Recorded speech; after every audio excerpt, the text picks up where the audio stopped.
tudo bom? Hoje eu vou falar para você quais são as melhores farinhas para o diabético acrescentar na alimentação do dia a dia e as 3 que você deve ao máximo evitar para ter o melhor controle do açúcar do sangue.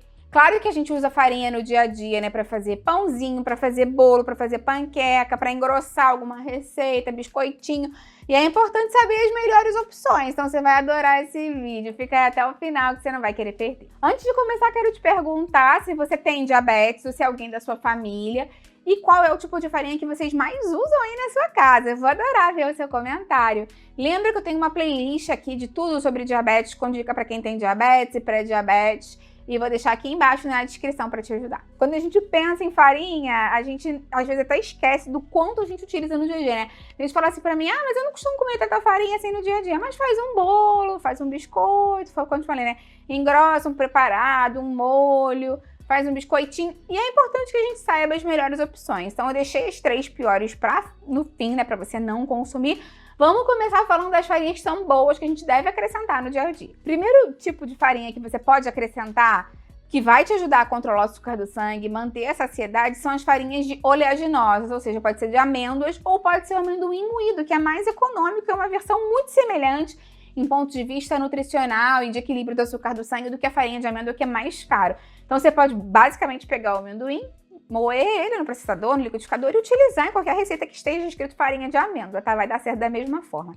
Essas farinhas são muito interessantes porque elas têm uma baixíssima quantidade de carboidrato. A gente sabe que o carboidrato é o nutriente que mais impacta o açúcar do sangue. Elas têm uma grande quantidade de fibras, uma grande quantidade de gorduras boas para o coração, que a gente sabe que os diabéticos também têm que tomar cuidado com a saúde cardiovascular. E também tem proteínas, então acaba que é uma farinha muito nutritiva do ponto de vista do controle do açúcar do sangue e da saúde como um todo mesmo. Lembrando que existem preparações em que você vai usar só essas farinhas, ou às vezes você pode acrescentar ela com um mix de outras que eu vou te falar aqui.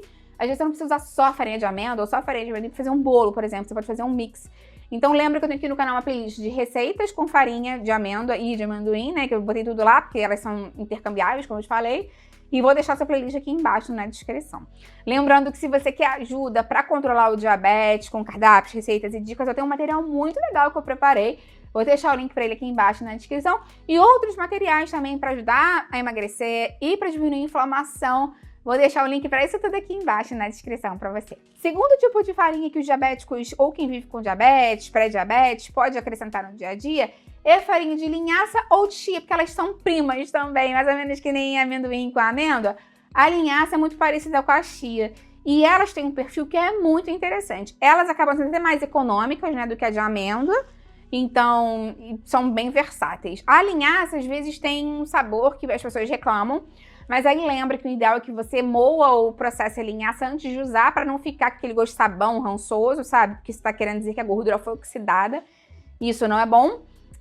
A chia é muito neutra, então se você quiser também bater a chia e usar no lugar da farinha de linhaça, também dá super certo. Então lembrando que elas são super boas porque tem baixíssima quantidade de carboidrato, a quantidade de fibras é bem alta e tem uma gordura maravilhosa que ela é precursora do ômega 3, que é super anti-inflamatória. E a gente sabe que quem vive com diabetes tem que prevenir a inflamação do corpo, tem que melhorar essa questão de gorduras saudáveis do organismo, isso ajuda a controlar o colesterol, ajuda a melhorar a saúde do cérebro, ajuda a diminuir a inflamação do intestino, que é sempre muito interessante, além de ser riquíssimas em vitaminas e minerais, em proteína também, e elas conferem uma textura muito interessante aos preparados, porque quando você acrescenta água, farinha de linhaça ou a farinha de chia, ela absorve muito, né? Ela tem muita pectina ali, então ela gelatiniza e dá um ponto muito interessante nas massas, nos bolos. Então é uma opção bem legal pra gente acrescentar. Eu tenho aqui no canal também uma playlist de receitas com chia e linhaça, também vou deixar aqui embaixo na descrição pra você. Aqui em terceiro lugar eu tenho pra você a farinha de psyllium, que não é tão comum de ser utilizada como farinha pura. Eu até tenho uma receita de um pãozinho com psyllium, que fica maravilhoso, mas normalmente a farinha de psyllium entra como uma farinha complementar, para você botar num biscoito, num bolo, numa panqueca, em outra coisa assim. Isso porque ela tem uma quantidade muito alta de fibras, pouquíssimo carboidrato líquido e também pouquíssima quantidade de gorduras. Então ela é uma farinha para aquela pessoa que está querendo controlar o peso também, que quer abaixar o índice glicêmico, quer melhorar a saúde intestinal, que tem muita saciedade. O psyllium é maravilhoso, ele dá um ponto muito interessante, quase como se tivesse glúten na receita sem ter. Então eu também tenho uma playlist de receitas com psyllium aqui e é uma farinha maravilhosa para quem vive com pré ou diabetes. Vou deixar aqui embaixo essa playlist para te ajudar também. Outra farinha muito interessante para quem vive com diabetes é a farinha de coco, que é uma farinha que a gente tem que ter cuidado porque ela absorve muito líquido, ela muda a textura da massa assim, ó. Às vezes tem uma massa mais aguada e você quer fazer um bolinho, um biscoitinho de enrolar, você bota ali um pouco de farinha de coco e ela absorve muito bem o líquido mesmo, porque é uma farinha muito fibrosa e é uma farinha que tem uma gordura interessante também, saudável, pouquíssima quantidade de carboidrato líquido e pouquíssima quantidade de proteína. Então essa é uma farinha que normalmente eu uso para mudar o ponto da receita. Normalmente eu não uso só ela como farinha, porque como eu te falei, ela pode ressecar, pode absorver muito a água. Também tem uma playlist de receita com farinha de coco para você entender melhor essa proporção, porque às vezes você tem um pão com farinha de amêndoa. Se você substituir a quantidade de farinha de amêndoa por farinha de coco, não vai dar certo, vai virar uma farofa. Então o ideal é que você, se você não tem hábito de usar, você pegue primeiro receitas que já foram feitas, né, tipo essas minhas aí, que dão certo para você ir entendendo como ela funciona e depois acrescentar nos seus próprios preparados. Outra farinha interessante para quem vive com diabetes pode ser a farinha de aveia. Claro que ela tem mais carboidratos do que essas farinhas todas que eu falei até agora, mas ela também é rica em fibras, tem a beta-glucana que ajuda a controlar o colesterol, é uma farinha com mais proteína do que uma farinha de trigo, por exemplo. Então ela tem menor impacto no açúcar do sangue. Agora, se você quiser melhorar ainda mais o controle, você pode optar por usar o farelo de aveia, que aí sim vai ter menos carboidrato e vai impactar ainda menos o açúcar do sangue. Essa questão da farinha de aveia sempre vai depender do quanto você utiliza na receita, na preparação, e com o que você casa. Se você acrescenta mais fibras, se você acrescenta, por exemplo, um psyllium, se você acrescenta uma chia, se você coloca um ovo, ajuda a baixar o índice glicêmico dela, deixa ela ainda mais nutritiva. Então tudo é a combinação. Lembra que eu tenho aqui no canal uma playlist de receitas com aveia e vou deixar aqui embaixo para te inspirar também. Outra opção pode ser a farinha de trigo integral. Não é uma opção que eu indico que você consuma assim no dia a dia, porque ela, por exemplo, não é uma farinha que se assemelha a uma farinha de amêndoas, uma farinha de coco, uma farinha de psyllium. De fato, ela já tem uma grande quantidade de carboidrato, mais do que a de aveia, então a gente já está indo para um outro nível de farinhas aqui. Ela tem uma quantidade de fibras interessante e tem um pouco de proteína. Então, assim, é melhor do que a farinha de trigo branca, mas é bem pior do que essas todas que eu falei pra você. Eu digo isso porque tem muitas pessoas que pensam, essa farinha é integral, eu sou diabético, posso consumir à vontade. Não é assim. Ela pode ser utilizada, de repente você tá na rua, vai comer num restaurante e tem essa opção de um pão integral, de um macarrão integral, é melhor do que um branco.